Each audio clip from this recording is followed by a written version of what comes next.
Assalamualaikum warahmatullahi wabarakatuh. Nama Yogi Saputra, kelas 12 IPS 2, sejarah singkat mengenai kronologi dan hasil dari KMB. Konferensi Meja Bundar atau KMB menjadi tonggak sejarah kemerdekaan Indonesia.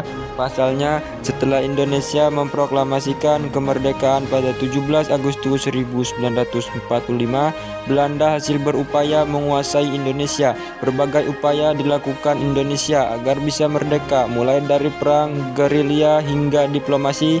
Konferensi Meja Bundar yang digelar di Den Haag, Belanda menjadi upaya diplomasi yang akhirnya berhasil membebaskan Indonesia dari Belanda. Peristiwa KMB terjadi pada 23 Agustus sampai 2 November 1949. Latar belakang dan tujuan konferensi Meja Bundar. Sebelum KMB, Indonesia dan Belanda sudah beberapa kali mengupayakan kemerdekaan lewat diplomasi. Ada perjanjian Linggarjati pada 1946, perjanjian Renville pada 1948, dan perjanjian Royan pada 1949. Diadakannya konferensi Meja Bundar juga menjadi salah satu kesepakatan dalam perjanjian Royan.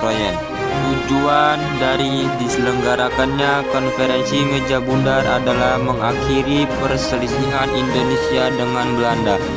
Dikutip dari biografi Muhammad Roem, Karier Politikan dan Perjuangan 1924 sampai 1968 atau 2022, konferensi Meja Bundar bertujuan menyelesaikannya sengketa Indonesia dan Belanda seadil dan secepat mungkin.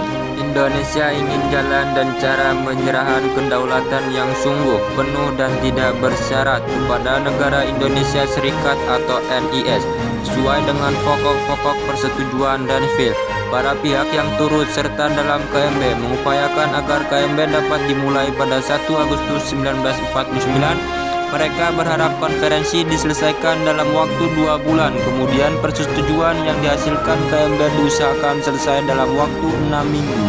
Proses konferensi Meja Bundar. Perundingan antara Indonesia dan Majelis Permusyawaratan Federal atau Dijen Commerce for Federal Overleg atau BFO intensif digelar pada Maret 1949 di Bangka dalam rangka mempersiapkan KMB di Den Haag. RI dan BFO mengadakan perundingan untuk penyatian pendapat. Perundingan dilaksanakan 2 kali, yakni di Yogyakarta pada 19 Juni 1949 dan di Jakarta pada 22 Juni 1940. Perundingan itu dikenal dengan Perundingan Inter-Indonesia. Hasilnya, Indonesia dan BFO sepakat mendirikan Republik Indonesia Serikat atau RIS. Sudah berhasil menyelesaikan masalahnya sendiri lewat konferensi Inter-Indonesia. Indonesia siap menghadapi KMB.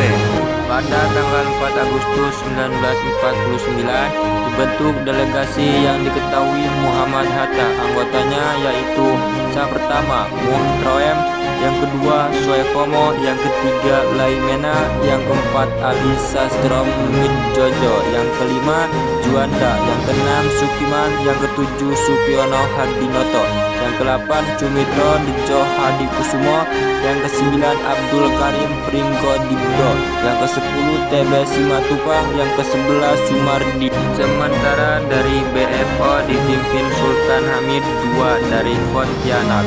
Adapun Belanda diwakili oleh Van Marsseven. KMB diawasi United Nations Commission for Indonesia atau UNCI yang dipimpin oleh Sir Stanley yaitu dari Australia. KMB dibuka pada 23 Agustus 1949.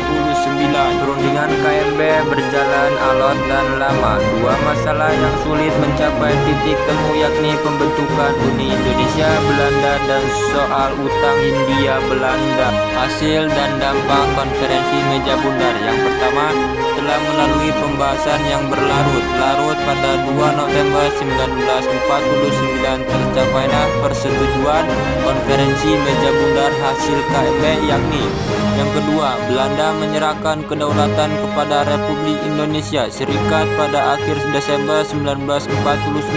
Akan dibentuk Uni Indonesia sampai Belanda dalam uni itu. Yang ketiga, Indonesia dan Belanda akan bekerja sama. kedudukan Indonesia dan Belanda sederajat. Indonesia akan mengembalikan semua milik Belanda dan membayar utang-utang Hindia Belanda sebelum tahun 1949. Yang keempat, masalah Irian Barat akan dibahas 1 tahun kemudian. Dampak dari KMB yakni Indonesia akhirnya mendapat kedaulatannya. Acara penyerahan kedaulatan berlangsung pada 27 Desember 1949.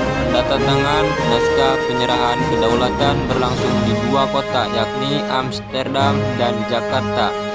Di Amsterdam, naskah penyerahan kedaulatan ditandatangani Ratu Juliana dan Muhammad Hatta.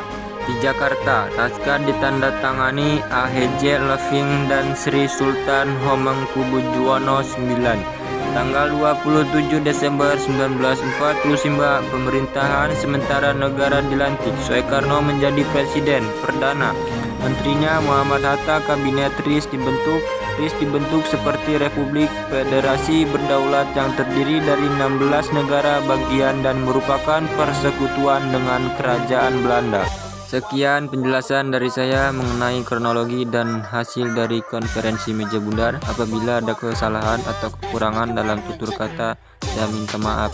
Cukup sekian dan terima kasih. Wassalamualaikum warahmatullahi wabarakatuh.